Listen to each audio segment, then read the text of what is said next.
দেখুন কালকে এই যে 12টার পরে, রাত 12টার পর আমি একটা ফোন কল পেলাম আমাদের ইন্টার্ন হোস্টেল থেকে, যে একজন ইন্টার্ন, মানে যারা স্টুডেন্টশিপ শেষ হয়ে গেছে, যে ট্রেনিংশিপে আছে লাস্টে, নাম কিষান কুমার। ওর বয়স মোটামুটি 26 প্লাস হবে। বাড়ি হচ্ছে ফুলবাড়ি, বারাউনি, বেগুসরাই, বিহার। তো ওকে ওর ঘরে সিলিং থেকে ঝুলতে কলিগ যারা তাদের দেখেছিল, ডাকাডাকি করেছিল, সম্ভবত সাড়া দেয়নি।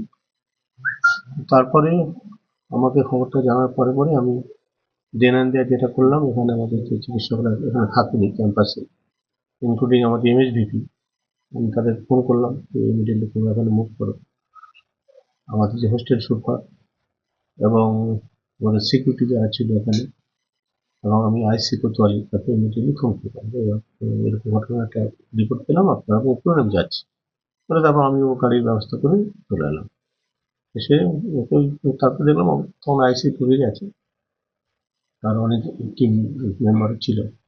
তো ওখানে সেই অবস্থায় অবস্থায় ওকে উদ্ধার করা হয়েছে, করে তাকে হাসপাতালে তারপরে পাঠানো হয়েছে, যেখানে ব্লড ডেথ ডিক্লেয়ার হয়েছে। তারপর এখন পেন্ডিং পোস্টমর্টম, কাল রাত্রে বাবার সঙ্গে কথা হয়েছে, ওনারা সম্ভবত অন দ্য ওয়ে।